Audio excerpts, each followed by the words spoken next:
I made over $6,200 trading gold in a little under 2 hours, and this is exactly how I did it. But first, let me show you guys that this is an actual live account, and these actually are real live profits. So you can see here, this is a screenshot of my Henkel trade. You can see there's floating P&L 6,275, and then I requested a withdrawal of 6,200 after that day was over. So I made this trade on a Thursday night, and then I have my profits in the morning. So shout out to Henkel Trade because they actually are doing really good with the withdrawal processes now. So they take a lot, they're a lot faster, and you get your money a lot quicker. Like I said, I got my money in a little under 12 hours, right?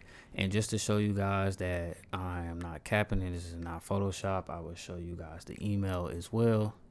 So let's come here and show you the email. Here, 6,200, and then also show you guys that it actually hit my account.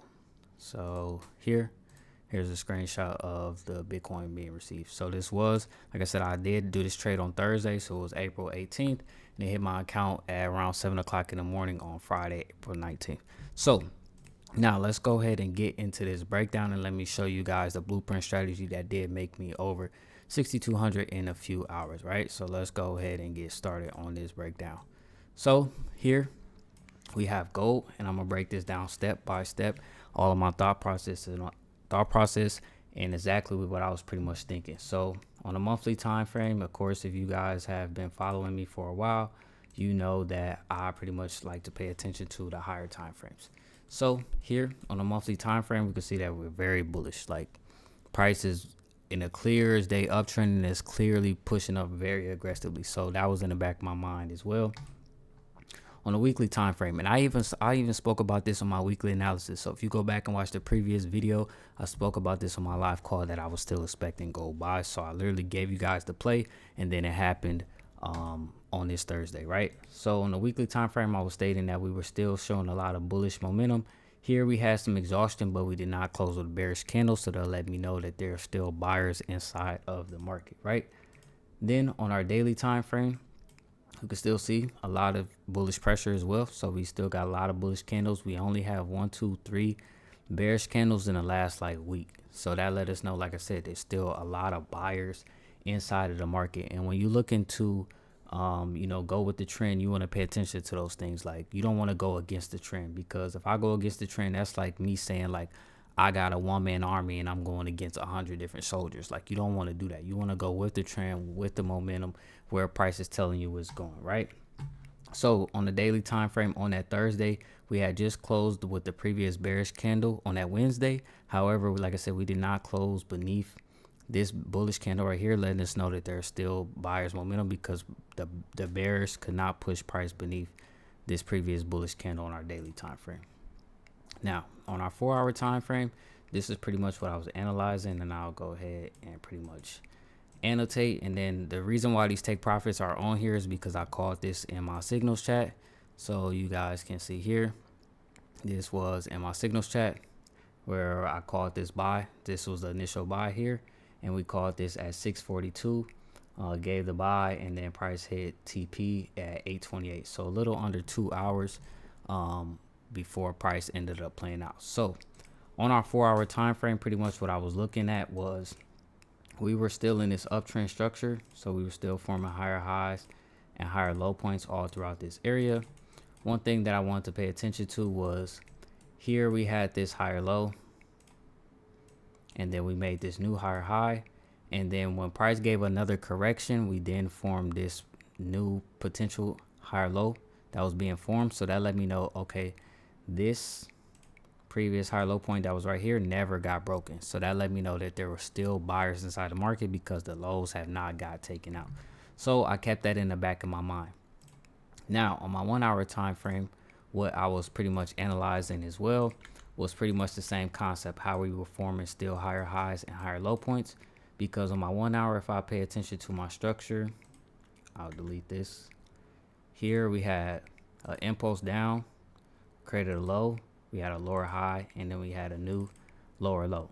So on my 1 hour structure, this was a temporary downtrend. We had impulse, correction, and then we had continuation. So if you guys been following me for a while, you know that that's all I preach: impulse, correction, continuation, right? So this was our downtrend structure, and then we could see our previous lower high point had got broken.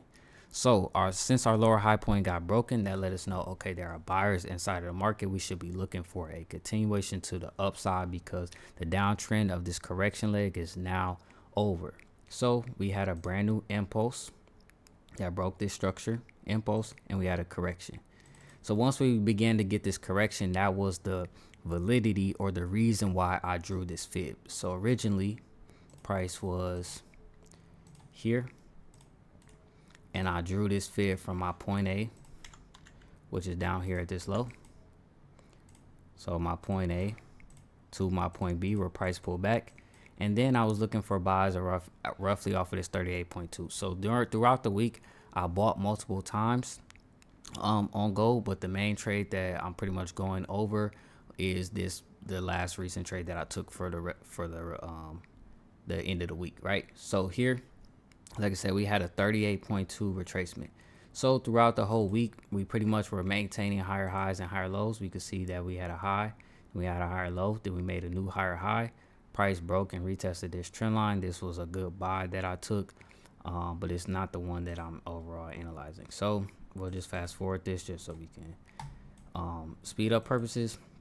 So you can see here we broke and retested, and we tested these highs multiple times before price eventually gave us this bullish push right here. Now the reason why I took this bullish push is right here is because we were still maintaining this higher low point and price never got broken.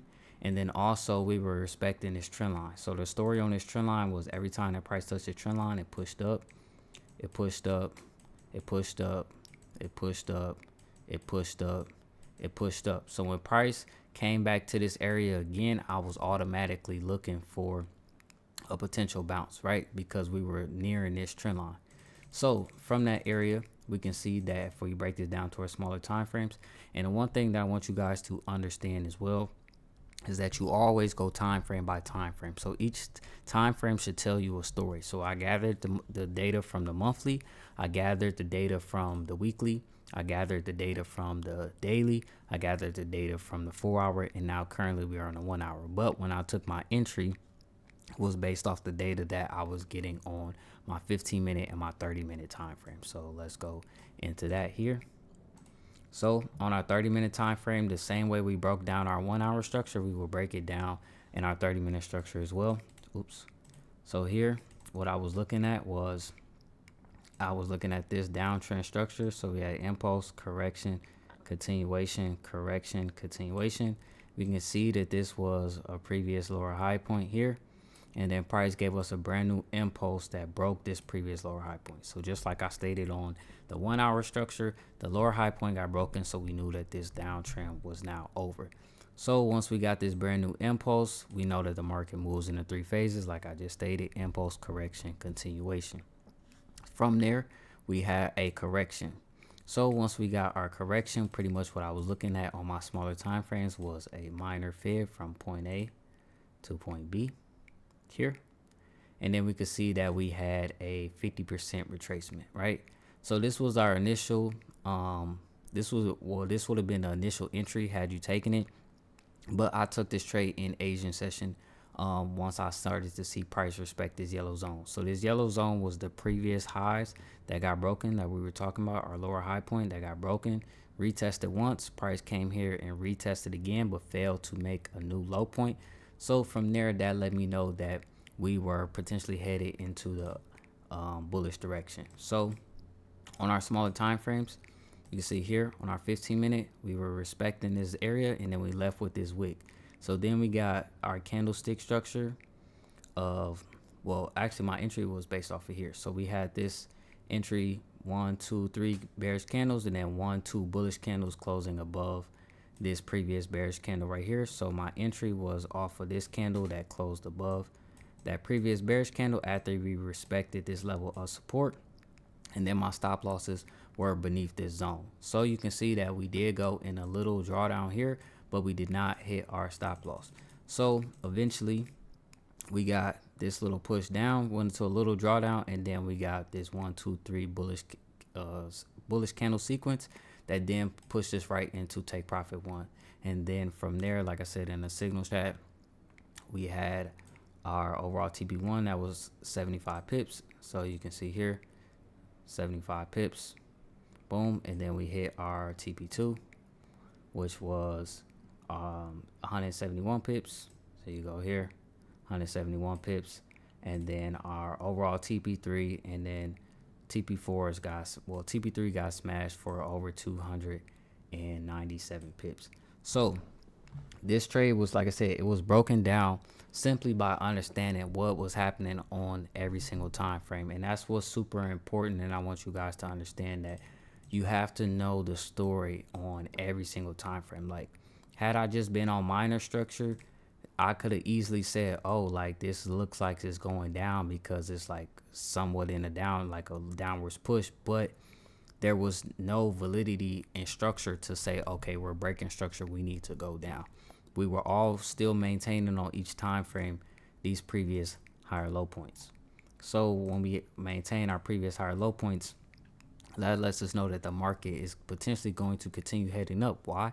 Because we're maintaining our higher low points and we're continuing to make new highs, and we're not breaking our structure down to our low end. So that's pretty much what I was analyzing. Like I said, we were in an uptrend monthly, weekly, daily, 4 hour, 1 hour, and we were bouncing off of this 1 hour trend line. We broke our 30-minute and our 15-minute structure highs, came back to respect this zone, and then we were only in the trade for like 2.5 hours or less than 2 hours, and then we smashed all our TPs. We got out the trade, and then like I said, we on the signals chat closed all my positions, done for the week. I literally closed this trade early.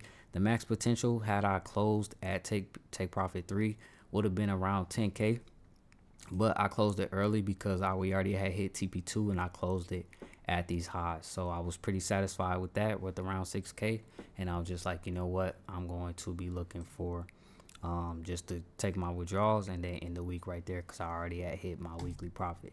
So it's super important that you guys understand that you have to take it step by step, because gold, like I said, I was taking trades throughout the week, but they weren't getting to my overall targets. They were pretty much consolidating, and you had to be patient with this move. The overall move didn't play out till Thursday, but that's okay when you're overall patient. So what I want to give you guys before this video is over, I want to show you guys what I'm expecting on gold this upcoming week. So it is the week of 4/21. So I'm gonna go to my main chart just to show you guys what I'm looking for on gold. So here, like I was telling you guys, I had previous buys throughout the week, but for gold this week, we can see that we had a brand new impulse push up. We had a correction. We formed a previous potential higher low point, and then we had another minor impulse. So what I'm looking for price to do is to correct and then push up to these negative 27 TP, which is around these highs. And then my overall bias is for gold to come up to this negative 27 here around 24.64. Now, of course, since I'm doing this video, there won't be a weekly analysis. So if you're watching this video, this is a weekly analysis. As you guys know, I always have 2 scenarios for the market. So if this decides to break beneath this higher low point here, because we had impulse, correction, continuation, if price breaks beneath this higher low point here, something like this, break, retest, then we would take sales at this area to carry it down to this potential area right here. So that'll be the move I'm looking for the overall week. But like I said, I'm still bullish. We have no reason to take sales on gold just yet.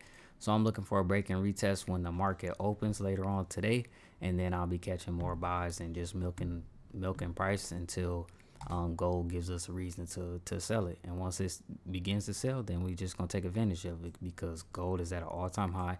We got divergence, so we know if sales are eventually going to come, but until then, we have to sit on our hands and continue to milk these buys.